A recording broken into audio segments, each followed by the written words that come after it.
जी अस्सलाम वालेकुम। तमाम लोगों को जो हज पे जा रहे हैं उनको बहुत सारी दुआएं कि अल्लाह ताला उनका हज साथ खैरियत के मुकम्मल कराए अल्लाह ताला, और उनकी तमाम दुआओं को कबूल फरमाए। अच्छा जी, मैंने इस हज सीरीज़ के 7 पार्ट बनाए और जिसमें मैंने सारी हज की मालूमात, हज की ट्रैवलिंग के हिसाब से मालूमात मैंने दी कि उसमें क्या क्या आपको आसानियाँ आप अपने इस मेरी व्लॉग के ज़रिए से क्या क्या आसानियाँ आप हासिल कर सकते हैं या उससे आसानी ले सकते हैं। कुछ बातें ऐसी थी जो रह गई, और एक बात ऐसी है कि जब आप जद्दा एयरपोर्ट पर उतरेंगे तो वो आपको सिम ऑफ़र करेंगे। अच्छा, उस सिम में पैसे नहीं होते, वो आपको वो कहते हैं फ्री सिम है, तो फ्री सिम ले लें, लेकिन उसमें पैसे नहीं होंगे। पैसे आपको वही रीलोड कराने पड़ेंगे पैसे। तो आपकी मर्ज़ी है कि आप वहाँ से सिम ले लें। वहाँ पे एक STC की सिम आती है, एक ज़ेन की सिम आती है, एक मोबिली की सिम आती है। तो 3 कंपनियाँ हैं, तो उनकी सिम है, जिसमें से मोबिली बेहतर है और STC भी बेहतर है। तो अच्छा, आप एक काम करिएगा, अगर आप लोग एक ग्रुप में चल रहे हैं तो तमाम ग्रुप के लोग एक ही सिम लीजिएगा, क्योंकि उसमें आसानी ये होती है सिम में कि वो तमाम लोग आपस में फ्री कॉल कर सकते हैं, तो वो आसानी हो जाएगी। आपके अलावा इसमें आसानी हो जाएगी आप लोगों को आपस में कम्युनिकेशन करने में। दूसरी चीज़ ये है कि आपको शायद मैं बताना रह गया, जब हम जद्दा से होटल पहुंचेंगे तो हमारा सामान हम फ़ौरन हमें नहीं मिलता, क्योंकि हमको किसी और बस में आ जाते हैं और वो मुख्तलिफ बसों में सामान आ रहा होता है या किसी ट्रक के ज़रिए से सामान आ रहा होता है। अच्छा, तो होता ये है कि वो सामान आपको 5-6 घंटे बाद मिलता है, तो उसकी नहीं परेशानी होगी कि यार मेरा सामान मेरे हाथ में आ रहा, क्योंकि आपके पास हैंड कैरी होगा। तो हैंड कैरी में वो चीज़ें रख लीजिएगा आप यहाँ से जाते हुए कि जो आपको फ़ौरन ज़रूरत पड़े। हैंड कैरी के अंदर वो चीज़ रख लीजिएगा जिसमें आपको फ़ौरन ज़रूरत पड़े।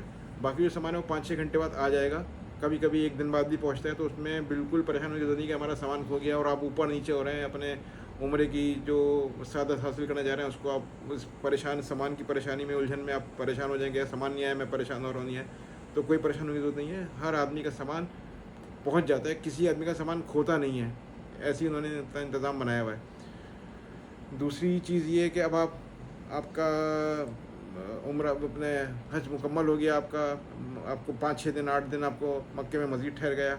अब आपको रवानगी होगी आपकी मदीने की तरफ। तो मदीने की तरफ रवानगी होगी तो उसमें यह है कि वो आपको जब होटल में लेके जाएंगे 6 घंटे, जब हम अपनी बस से ट्रैवल करेंगे, सरकारी बस की जो है उससे ट्रैवल करेंगे, जब आप आपको लेके जाएंगे तो वो आपको 6 घंटे आराम से लेके जाते हैं। कोई बस को वो नहीं करते, कोई ओवर स्पीडिंग करेंगे, सुकून से लेके जाते हैं। और उमूमन ये होता है कि टाइमिंग का वही होता है कि मुख्तलिफ टाइमिंग से मुख्तलिफ टाइमिंग को लेके जाते हैं, तो आराम से आप 6 घंटे में सुकून से पहुंच जाएंगे आप। अच्छा, उसका ये है कि मदीने में थोड़ी सी जो लोग हज के बाद जाते हैं उनको थोड़ा सा परेशानी ये होती है कि वहाँ होटल्स की डिस्ट्रीब्यूशन सही नहीं हो पाती है।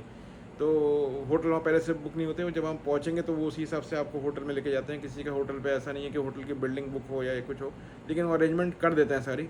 उसमें थोड़ी सी डिस्टर्बेंस होती है कि 1-आध घंटा बस में बैठना पड़ जाता है, और लेकिन वो अरेंजमेंट कर देते हैं सारी। अच्छा, कुछ होटल लोगों के बिल्कुल ही करीब हो जाते हैं और कुछ लोगों के होटल दूर होते हैं, लेकिन दूर के होटल में ये होता है कि शटल आपके होटल पे खड़ी रहती है, वो आपको मुस्तकिल लेके वहाँ पे जाती रहेगी। वहाँ पे कोई ऐसा नहीं है कि आपको मुस्तकिल तौर पे कोई वो करना है। आपको नमाज़ पढ़नी है वहाँ पे, जो आपको 40 नमाज़ें पढ़नी है तो वो आप पढ़ सकते हैं सुकून से, क्योंकि बस हर वक्त मौजूद रहेगी, आप उसमें जाएँ सुकून से बैठ के सुकून। लेकिन बस का भी ये ध्यान रखिएगा, चाहे कोई भी बस हो, जो भी शटल चलेगी वो आपको एक ख़ास हद तक उतारेगी, तो उसमें भी लेकिन आपको चलना वही 1 किलोमीटर का आपको हिसाब किताब रखना पड़ेगा कि 1 किलोमीटर चलना पड़ेगा। जिनके होटल दूर होंगे वो तकरीबन ऐसे ही होता है कि वो 1 किलोमीटर दूर उतारेगा आपको मस्जिद नबवी से, क्योंकि मस्जिद नबवी में चारों तरफ गेट हैं, तो चारों तरफ बसें हैं। उसमें ये नहीं है कि एक ही तरफ जाना है, चारों तरफ से दरवाजे हैं, चारों तरफ से गेट हैं, तो चारों तरफ होटल हैं उसके। तो वो किसी भी जगह पे आपको जहाँ भी आपको उतारेगा तो वहाँ से तकरीबन आपको 1 किलोमीटर चलना पड़ेगा। लेकिन आप ये अंदाज़ा करिएगा कि एक पीछे जहाँ मस्जिद बिलाल है, एक वहाँ पे एक स्टॉप है, जो पीछे से लोग आते हैं, जो गेट नंबर 365 364 वाले गेट हैं, तो वो गेट हैं मस्जिद बिलाल की तरफ। तो वो मस्जिद बिलाल के का पास उतारेगा आपको। और दूसरे जो होटल हैं जिनका जो शुरू की गेट हैं, जो 101 102, वो सामने की तरफ है, जहाँ पे मोमिन पे एक होटल वगैरह है वहाँ पे। तो वो भी देखें, वहाँ पे कोई गाड़ी वगैरह करीब में आ नहीं सकती है, तो वो भी दूरी उतारेगा आपको, तो वहीं से पैदल चल के आना पड़ेगा। हाँ, कुछ लोगों के होटल तो बिल्कुल वॉकिंग उस पर होते हैं कि 15 मिनट या 10 मिनट की वॉक पे होते हैं, तो वो तो आ सकते हैं, उनको पैदल ही आना पड़ेगा। तो उनके लिए कोई गाड़ी का तसव्वुर नहीं है कि भाई गाड़ी छोड़ के जाएगी, तो ये भी नहीं हो सकता। फिर एक चीज़ का जो मुझे अच्छी नहीं लगी, मुझे अच्छी महसूस नहीं होती है, تو اس میں یہ ہے کہ لوگ تصویریں بناتے ہیں، اور خاص طور پہ تصویر وہ جو جب حاضری آپ دے رہے ہیں، جب آپ نبی کریم صلی اللہ علیہ وسلم کو سلام پیش کرنے جا رہے ہیں، تو وہاں میری لوگوں سے ریکویسٹ ہے کہ وہاں موبائل استعمال نہ کریں، وہاں تصویر نہیں بنائیں، کیونکہ جب آپ روزے پہ حاضری دینے جا رہے ہیں، ایک وہ ایسا لمحہ ہے کہ آپ جس کے بارے میں ہم نے اپنے بچپن سے پڑھا، ان کو ہم نے ان کی شخصیت کو دیکھا، اتنی بڑی شخصیت، اتنی بڑے نبی، پیغمبر، نبی آخری زماں نبی کریم صلی اللہ علیہ وسلم، ان کے جب روزے پہ حاضری کے لیے جا رہے ہیں آپ، تو اس میں مطلب مجھے اچھا نہیں لگتا کہ آپ تصویر بنائیں اس حاضری دیتے وقت. بھائی آپ کی ساری کنسنٹریشن ان کو سلام پیش کرنے میں ہونی چاہیے، ان کی عقیدت کے اندر ہماری نظریں، ہمارا سر جھک جانا چاہیے. ہم نبی کریم صلی اللہ علیہ وسلم کو، حضرت ابوبکر صدیق رضی اللہ تعالیٰ کو، حضرت عمر فاروق رضی اللہ تعالیٰ کو سلام پیش کرتے ہوئے بس نکل جائیں، آنکھیں نیچے کر کے ہوئے، اور اپنی جو بھی ہمیں درود پڑھتے ہوئے نکلیں. برائے مہربانی تصویر نہ بنائیں، کیونکہ آپ خود سوچیں کہ جب آپ کسی بڑے آدمی سے ملتے ہیں، اپنے ملک میں دیکھ لیں یا اپنے گھر پہ دیکھ لیں، کوئی آپ کے بڑے ملتے ہیں آپ سے، جب ان کے پاس جائیں گے، کیا آپ ان کو اس طرح بے تکلفی سے ان کے ساتھ مل کے سیلفی بنائیں گے؟ آپ سوچیں کہ آپ دنیا کے بادشاہ کے ساتھ آپ کھڑے ہوئے ہیں، جن کے وسیلے سے ہماری دعائیں قبول ہوں گی، جو ہماری اللہ تعالیٰ کے سامنے ہمارے لیے بولیں گے، ہمیں ہمارے لیے بولیں گے نبی کریم صلی اللہ علیہ وسلم. ہم ان کے روزے پہ حاضری دے رہے ہیں، ان کو سلام کرنے پیش کرنے جا رہے ہیں، اور ہم اس پہ اپنی تصویر بنا رہے ہیں. بھائی آپ یہ دیکھیں کہ ہم روزے پہ جا رہے ہیں نا، سب کو پتہ ہے کہ ہم لوگ حج پہ جا رہے ہیں، ہم نبی کریم صلی اللہ علیہ وسلم کو حاضری پیش کرنے جا رہے ہیں، سلام پیش کرنے جا رہے ہیں، سب کو پتہ ہے، کسی کو دکھانے کی کیا ضرورت ہے. باقی آپ بہتر جانتے ہیں، آپ اس کا میں نہیں کہہ سکتا کہ اس کا اللہ تعالیٰ ہی بہتر جانتا ہے کہ اس کی کیا حیثیت ہے.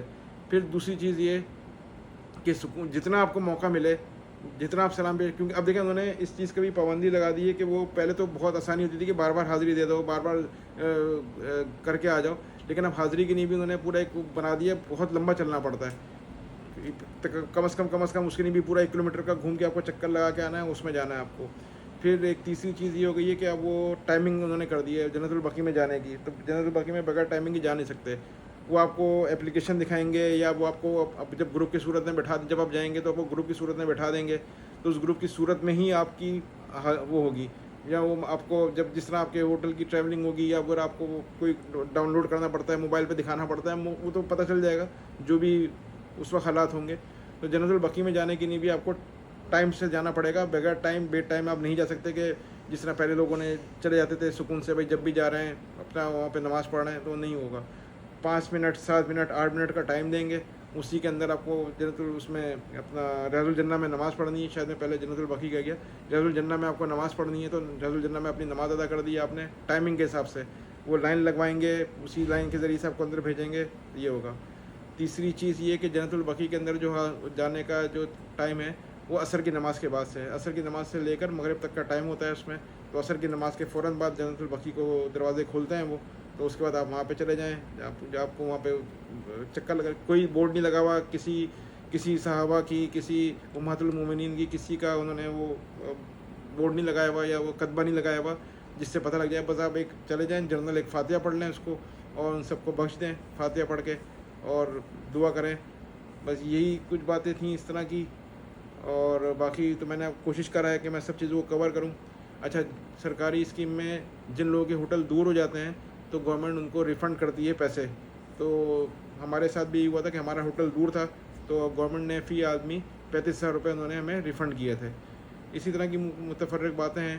اور آج میں اس سیریز کو ختم کرتا ہوں، اور اس دعا کے ساتھ کہ اللہ تعالیٰ ایک بار پھر تمام لوگوں کے حج کو قبول فرمائے اور ان کے لیے آسانیاں پیدا کرائے. میں نے ایک چھوٹی سی کوشش کری ہے کہ لوگوں کو آسانی پیدا کرنے کے لیے ویڈیو بنائی، تاکہ جو ان کے مسائل وہاں پہ ہو سکتے ہیں، جو میں نے دیکھے یا جو میں نے سمجھا بہتر، ان کو میں نے آسانی پیدا کرنے کے لیے بنایا.